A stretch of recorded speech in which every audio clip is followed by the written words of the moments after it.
Isa sa mga pagluha na akin nasaksihan na talagang nadurog ang aming mga puso ay nang lumuha si Nanay Ligaya. Si Nanay Ligaya po ay isang matibay na mananampalataya. Nanay Ligaya, that's her real name. Anyway, hindi naman po niyo siya kilala because Nanay Ligaya, sabi ko nga, it's a common name, so I will give her name sa inyo. Lumuluha siya, umiiyak siya sapagkat nakareceive siya ng call galing sa kanyang kamag-anak sa Batangas na pumanaw na ang kanyang kuya. No, mas matanda po sa kanya ng ilang years. Pumanaw na. What was striking rather, tapos na po kasi itong event na ito, ay nang sabihin niyang matigas ang puso ng kanyang kuya. He didn't even want to open the Bible. Sabi niya, I don't want to pray with me. Sabi niya. Si Nanay Ligaya po, ang natutunan ko po sa kanya was this. Ang Panginoon, hindi tumitingin kung saan denomination ka. Kabilang. Kasi marami mga churches kung ano-ano, sabi niya ganyan. Importante may buhay kang relasyon sa Diyos sa pamamagitan ni Jesucristo. At doon ka katanggap-tanggap, sabi niya. So, si Nanay Ligaya po, kapareho ko din, hindi naniniwala sa isang institutional church. Hindi siya naniniwala doon. Ang paniwala niya, direktang relasyon sa Diyos. Pero, wag ka. This woman was very passionate to gather yung mga taong nasasakupan niya sa paligid niya para mag-Bible study. Okay? So, ito po ang nangyari. Sa tagal-tagal daw ng panahon, nag-i-evangelize siya sa kanyang kuya. And puro kapilosopuhan daw ang natatanggap niyang komento o sagot. Actually, kinumusta po namin si Nanay Ligaya. And nabanggit naman nung isang kakilala namin, nasa Maynila na raw po ngayon. And nasa isang gawain din ng Lord. Pero ito po, way back 2009 pa po ito nangyari. So may katagalan na rin po siya. Mga batang mananampalataya pa lang kami noon, mga batang Kristiyano, no? Na mainit sa gawain ng Lord, of course. That time, grabe ang ministry ng Lord. Sinasabi ko sa inyo totoo, hindi maipinta ang mukha ng mga kabataan noon na kagaya namin. Kung nakakarinig kami ng evangelization, very involved kami sa mga gawain ng Lord. Talaga, nakakamiss.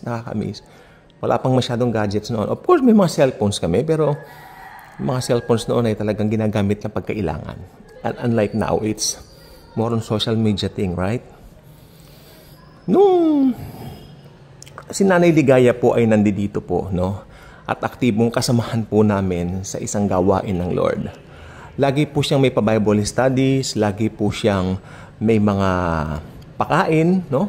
Talagang nagpapakain siya para yung mga bagong invites na makakarinig ng salita ng Diyos ay hindi naman po masyadong mainip. O, di ba? And talagang siya po ay talagang passionate sa kanyang gawain. Until one day nga, ng 2009, she received a call from one of her sisters na yung kapatid daw niyang kuya niya no, ay namatay na raw po. Umiyak po siya kasi kausap lang namin siya tapos tumawag siya. Sandali lang I will take this call. Kanyan din. Umiyak na po siya. Grabe yung iyak niya.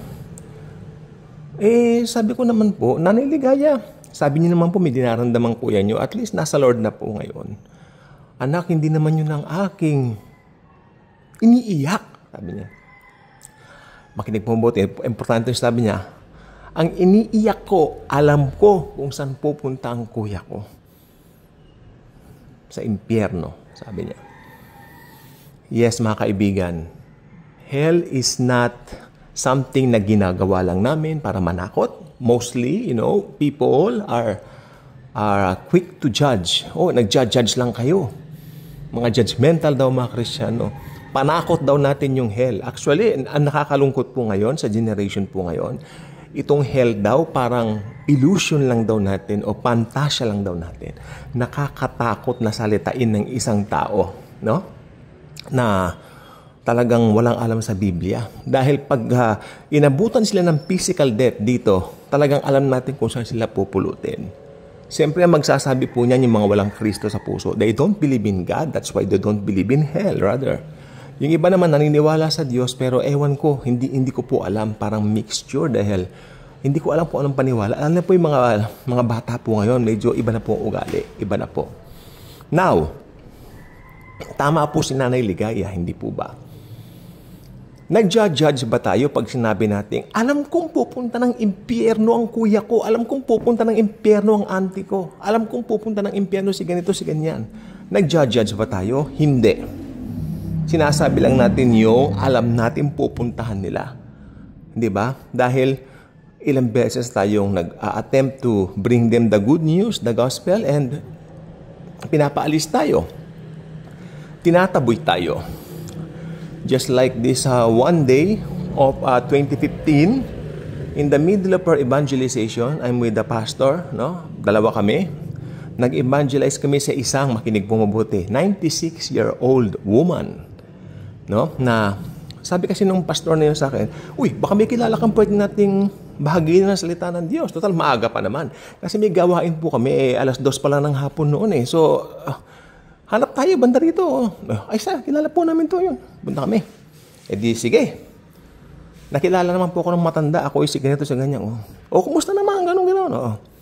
Pagkatapos sa ganyan, binanggit ko lang yung salitang pastor dun sa matanda. Ito po pala si pastor, kasama ko. Pastor, kanyang ganoon. What do you mean, pastor? What do you want? Ayun na. Inglesera, galing Amerika eh. What do you want? Hindi po mag-ano lang po. What do you want? Tinanong niya kami. Sabi ng pastor, Inglesero din siya. We just want to share our faith. I have my own faith. What do you think of me? I don't have my own faith. Ganun po ang sinabi po sa amin. Ako nang humingi ng paumanhin doon sa pastor na aking kasama and we pack up and go. Until how many months lang namatay na po yung matanda. So, mahirap po magsalita. Ayoko. Kayo na pong bahalang musga. Kayo na pong bahalang magkaroon ng conclusion sa inyong mga minds. Yung pong ibig ko sabihin, it's not judging, but at least you know na itong matanda pong ito ay talagang, narinig lang niya yung pastor kasi parang ito pong matandang ito ay masyado po siyang fanatic sa kinagis ng relihiyon. Alam naman na po natin yun. Huwag natin magbanggit ng relihiyon. Huwag natin makipagtalo, no? Anyway, si Nanay Ligaya po ay isang ehemplo talaga ng isang mabuting mananampalataya, no? Na masipag at na nagdadala ng mga kaluluwa sa Panginoon. Naalala ko po talaga, ewan ko pero gusto ko lang pong mag-reminisce na noong araw, ito po yun, lalo na mga 2007, 2008, mga batang Kristyano, no, kami, at kami po ay active na active. Pag sinabi, gawain sa ganito, gawain sa ganyan. May gawain sa Cuneta Astrodome, nandun kami. May gawain sa Cubao, nandun kami. May gawain sa ganon, sa Bulacan. Kahit saan. Dahil, nasa system natin yun eh. Mananampalataya tayo eh. Diba? And, I just realized, nung dumating na po yung last decade, hindi ko po alam kung anong part last decade, pero napansin ko mga churches, mga modern churches, puro na lang po sila events, chismisan. Kunwari, Bible study, pero chismisan. I know what I'm talking, no? I know what I'm talking about. Kasama po ako dun sa ginawa nila akong parang sa mentoring group, no? Sa isang Bible study group or something. Like that. Nakalimutan ko na, buti naman. At hindi pa tayo magsisimula, ganun na ako. Ang calling time was alas 7 ng gabi. Alas 8 na, buhay ng may buhay ang pinag-uusapan. I'm not judging, I'm just sharing this dahil kapakinabangan naman po ito pag naririnig ninyo. Yan. Yan sabi ko, hindi pa magsisimula. Napilitan tuloy yung pastor magsimula. If not, hindi ako nagsalita. Wala. Nakauwi kami alas 11 na ng gabi tuloy. Okay lang naman po yung basta doon tayo sa focus. Mas maganda po yung mga pinasisimula namin Bible study kahit kami mga kabataan lang noon dahil talagang abutin man kami ng alas 12, talagang pinag-uusapan namin Word of God. Hindi pag yung may buhay na may buhay, I mean, chismis kaya yon. Ang pangunahin pa naman doon sa kasama sa mentoring group na chismosa yung asawa ng pastor. Hindi man po sa totoo po yun. Totoo po yan, alam ni Lord yan. Kaya out of that system na ako, out na kami sa system ng institutional church. May manipulation sa mga ganyan. Darating na ang Lord, nandiyan pa kayo. Okay, nasa inyo po yun. I respect your views regarding that. Wag na po tayo mag-away, parating na ang Panginoon. Pero out kami sa institutional church. Mas gusto namin yung gawain talaga ni Lord. No? Nakakapagdala tayo ng souls. So, yun lang pong gusto ko sabihin. Totoo po ang impyerno. Hindi po siya inimbento lang. May impyerno pong talaga. Pero ang approach natin under grace, dapat ibigay natin yung solusyon rather than ibigay natin yung pananakot. Ibigay natin yung solusyon. Jesus Christ alone Himself saves. Gusto ko po yun. Jesus alone saves. Kung maniniwala ka na sapat na yung ginawa niya sa krus ng Kalbaryo para maligtas ka, maliligtas ka. Sabi nga niya doon sa jailer, di ba? Si Paul at Silas. And then, maligtas naman po yung jailer. So, pamilya niya kasama pa, hindi ba? So, ayun pong gusto ko po sabihin po sa inyo. So, ang approach natin, present the solution. Not the problem. Kasi problema yung pupunta nila, hell eh. Pero, alam niyo, if you present agad yung solution, Jesus loves you. Mas madali po, makakapagdala tayo ng souls kay Lord. God bless po.